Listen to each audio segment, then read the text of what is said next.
Bonjour et bienvenue dans la météo du Bitcoin du mardi 20 août 2019 et j'espère que vous allez bien tandis que ce début de semaine s'annonce assez vert et la question qui va se poser c'est comment vont réagir les institutionnels qui arrivent de week-end, le mardi bien sûr parce qu'ils prennent leur temps. Est-ce que cette petite montée était une préparation pour mieux placer un short et ensuite tout nettoyer puisque généralement le mardi, mercredi, heure de Londres, la kill zone de l'heure de Londres, ce sont les renversements de tendance. Alors est-ce que c'est la confirmation d'un renversement de tendance qui a eu lieu ce week-end? Personnellement je l'espère. Et c'est ce qu'on va voir ici, les différents scénarios, les différents signaux que l'on attend dans ce marché. Alors, pour regarder au niveau weekly, ça fait toujours plaisir de commencer dans le vert. Jusque là tout va bien, on voit cette zone qui a été bien défendue avec cette mèche qui nous fait quand même qui manifeste une zone d'intérêt, disons. C'est-à-dire que globalement, les boules ont dit vous ne passerez pas en dessous de 10 296, hein, avec les corps de chandelle, comme vous pouvez le constater ici. Voilà, donc après on verra. Ce petit W en formation n'est pas encore arrivé, on aimerait bien qu'il arrive. Je vais faire au cas où une petite alerte. Bien sûr, pour pouvoir confirmer ce W là, il faudrait quand même que ça parte assez haut hein, et assez rapidement le prix. Pas d'indicateur, c'est add alerte. Personnellement, j'aime bien avoir ce genre d'informations, donc je me préviens tout seul grâce à TradingView. Et maintenant en daily. Alors pour l'instant, bon, pas de, c'est pas fameux, hein, c'est pas fameux. La bonne nouvelle, c'est que pendant cette descente-là, les volumes étaient plutôt en train de baisser globalement. Alors, elle est bien sûr mal positionnée et bon, pour l'instant, on est en zone de consolidation, hein, on est dans un nowhere market, le marché ne sait pas où il va, il se consolide, ce qui fait que globalement, on est en train d'intégrer quand même la valeur du prix hein, dans les esprits. Il faut savoir que quand un coin fait 400% en un jour et que les gens l'ont tous vu à 10 $ la veille, ils ont du mal à l'acheter à 4000 le lendemain. Hein. Mais là, on peut dire que dans les esprits de tous et de chacun, la valeur du Bitcoin est en train de se construire dans ce trading range relativement gigantesque. N'oublions pas cependant qu'on est probablement en phase de distribution et que tant qu'on est là-dedans, peut-être que c'est ceux qui ont acheté à 3000 en grosse quantité qui sont en train de larguer dans la partie haute. Donc pour l'instant, pas de vraie raison de s'exciter.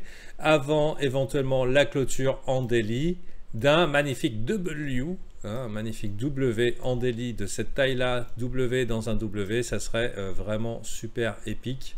Et alors ça ne voudrait pas dire qu'il faudrait acheter juste là, mais ça serait quand même un signal que ce marché, on est encore dans le capot, sous réserve que d'autres acheteurs viennent se joindre à nous, hein, acheteurs qu'ils soient institutionnels, qu'ils soient retail, hein, c'est-à-dire particuliers, puisque jusqu'à maintenant, on ne peut pas constater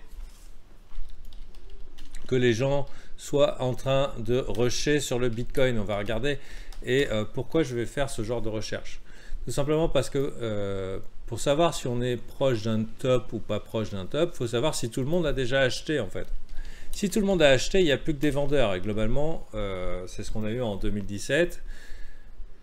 Ouais.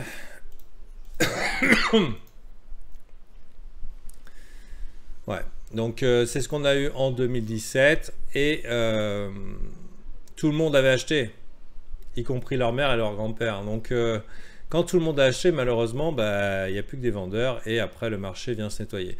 La bonne nouvelle, c'est qu'on a quand même de la marge avant qu'on arrive à un top. On peut dire que les gens ne sont pas intéressés pour acheter du Bitcoin et ça, c'est la moins bonne nouvelle.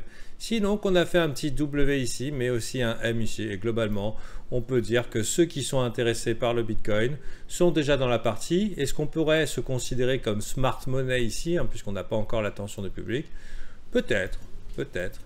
En tout cas, comme je le dis souvent, on baise entre cousins. Hein. Ce move est orchestré par des gens qui cherchaient à accumuler du Bitcoin en quantité et réduire drastiquement le supply, mais aussi par les survivants du bear market de 2018-2019. Et donc, globalement, cette impulsion a été faite entre survivants et gens qui sont restés persistants dans l'aventure.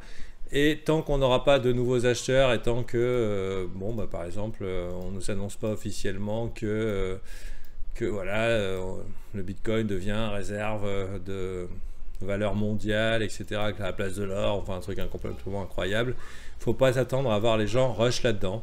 Ou alors il faudrait vraiment qu'on ait des pays comme la Grèce, enfin et compagnie, qui perdent un gros effondrement monétaire pour qu'éventuellement certains pays s'y engouffrent et créent une demande. Mais pour l'instant, il n'y a pas de gens qui se bousculent pour en acheter davantage. Donc on est probablement en phase de distribution. Ça, c'est pour le daily.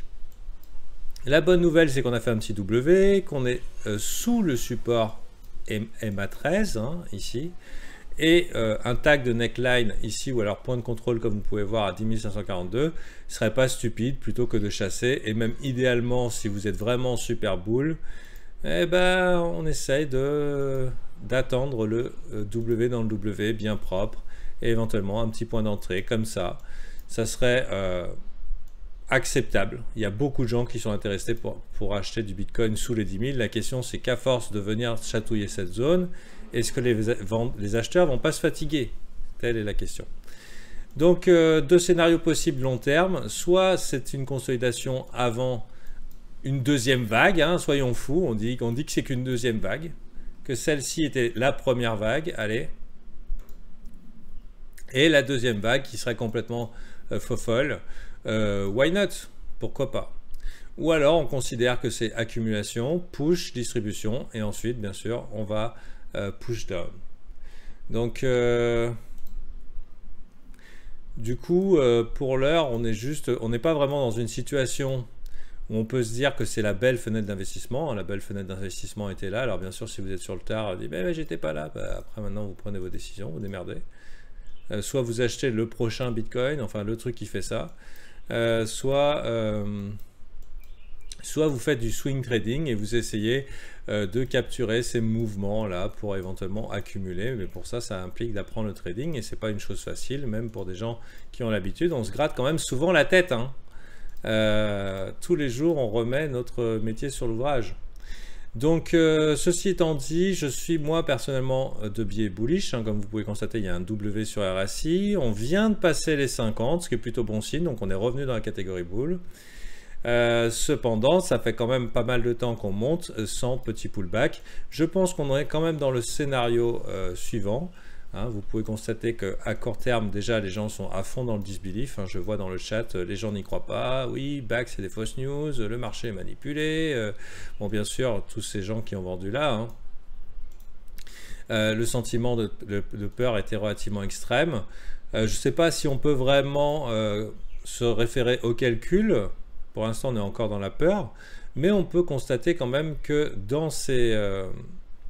sur ce sentiment de peur, il a été plutôt pertinent pour capturer les tops et les bottoms. Hein. Quand la fear était extrême, c'était des bonnes occasions de vente. Et quand la peur était extrême, c'était des bonnes occasions de vente. Et quand l'avarice était extrême, c'était des bonnes occasions d'achat. Je vous laisse vérifier. Hein. C'est à l'alternative Mi, Crypto Fear and Greed Index. Personnellement, je garde un œil dessus pour voir un petit peu le sentiment général. Mais rien ne vaut un bon petit chat silencieux pour savoir que les gens sont en PLS. Soit en PLS parce qu'ils ont peur que ça descende plus bas, soit en PLS parce que ça remonte sans eux. Donc PLS, position latérale de sécurité. Hein, au niveau du 4 heures, bon, bah, on voit quand même... On voit une confirmation de tendance. Hein. La tendance est haussière, c'est écrit en toutes lettres sur le Haroun, là, exactement. Donc, la stratégie probable est de buy the dip. Buy les dips. Hein. Vous prenez vos FIB, vous rachetez éventuellement 0,618 ou 0,382. Je pense qu'on est dans le scénario où toutes les chutes sont des bear traps. Alors, ce scénario serait invalidé si aujourd'hui ou demain, heure de Londres, on se retrouverait avec une chandelle rouge, genre comme ça. Là, si on avait ça, ça serait pas bullish du tout. Hein, genre, une chandelle qui serait vraiment trop étendue. Hein. Genre de ce sens-là, quoi. Ça, c'est pas le bon genre de truc qu'on a envie de voir. Et ça peut arriver. Hein. Ça peut arriver. Donc, mais pour l'heure, on a du W dans du W, dans du W, des higher high, des higher low, des plus hauts creux, des plus hauts sommets. Et on va voir un petit peu jusqu'où on peut rider ça de manière relativement sereine. On prend un Fibonacci et disons que pour l'instant, les bears soit sont un petit peu précoces dans leur short, soit pour les professionnels vont attendre bien sagement cette zone-là qui fait du coup une target idéale pour une zone de rechargement de short. De plus, vous voyez un petit peu ce trou dans le volume profile, on pourrait passer pas mal de temps là-dedans. Regardons un petit peu plus bas. Ouais. Bon. Il y avait du trou ici qui laisse penser qu'on peut encore venir taquiner par ici. En tout cas, on peut continuer à être bull jusqu'à cette zone-là. Et bien sûr, après que le meilleur gagne, quelles sont les possibilités? Les possibilités, c'est simplement une acceptation. Et ensuite, pourquoi pas essayer d'aller à travers, mais bon, ça paraît un petit peu difficile. Ou alors, on monte là et on voit. Est-ce qu'on fait un W ou est-ce qu'on fait un M? Donc, mais sachez-le, jusqu'à maintenant, ça fait quand même pas mal de fois qu'on se fait rejeter dans la zone. Et pour l'instant, les bears tiennent bien la main. Hein. Regardez-moi ça. La dernière fois qu'on a eu une zone de rechargement de short, ils ne se sont pas gênés pour la prendre non plus. Parfaitement. Donc ils tiennent bien la route, ils gagnent aussi du terrain. Et ensuite la précédente également.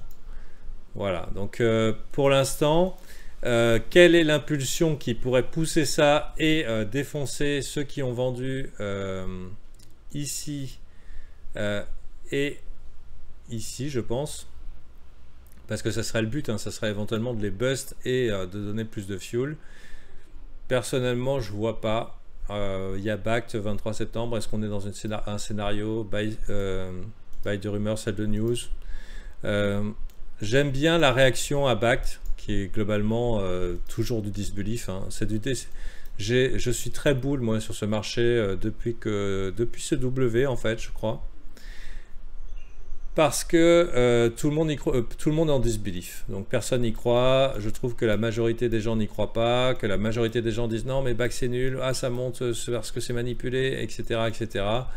Donc pour l'instant ça me laisse un sentiment un petit peu bullish. Bien sûr, maintenant qu'on est dans ce range là, on va trade les setups. Les setups, c'est-à-dire quelles sont vos 3 conditions pour un trade. Location, divergence, momentum. En 4 heures, en tout cas, on est loin de faire une divergence. Vous voyez, ici, on fait des plus hauts creux, enfin des plus hauts sommets. Et même, on se fait même un petit W dans le MACD, ce qui laisse penser que pour venir vraiment faire une divergence, il faudrait qu'on buste encore ce petit high ici, donc ce qui laisse encore de la marge vers le haut. Donc pour l'instant, je suis toujours enclin bullish. Je ne vous cache pas que sous les yeux, on a quand même... On va virer Haroun. On a un rising wedge. Rising wedge qu'on peut surveiller parce qu'il est quand même bien dessiné et qui est une figure bearish.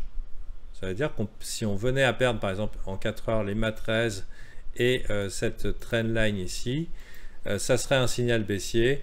Pas de quoi faire caca dans sa culotte puisque d'habitude je dis chier dans son froc, donc pas de quoi chier dans son froc parce que la target est ici, ce qui est complètement raisonnable. Ça nous ramènerait dans les zones, les opportunités d'achat qui vont bien. Voilà, bon, tout ça pour vous dire que alors on est passé en tendance, donc pour les traders de tendance c'est bien, surtout en court terme, mais par contre on est un petit peu toujours dans ce scénario ici, là, le scénario où on se fait chier. Hein. Ici, on se fait chier. Ici, on se fait chier. On se fait un peu moins chier parce que ça monte et donc on a quand même une direction probable qui nous est donnée. Hein. Ici, c'est acheter les dips.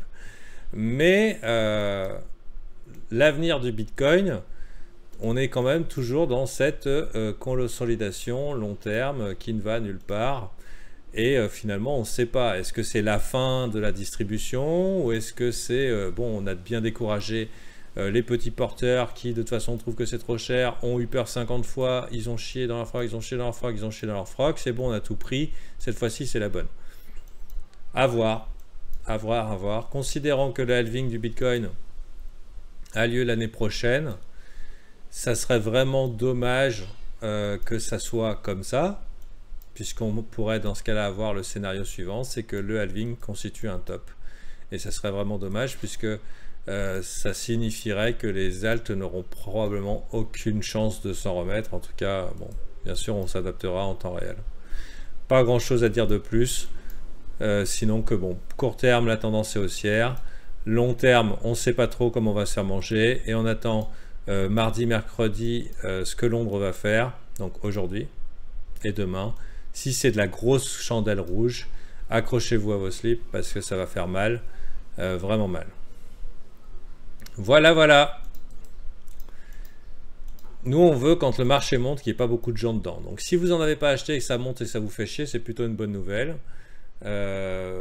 pour ceux qui en ont acheté. J'espère que c'est le cas. Si on est bull sur Bitcoin, ce qu'on veut, c'est que la majorité ne soit pas dedans. Voilà, voilà, voilà, voilà. Bonne journée et à demain. Nous, on va continuer avec les membres du brief pour le service VIP.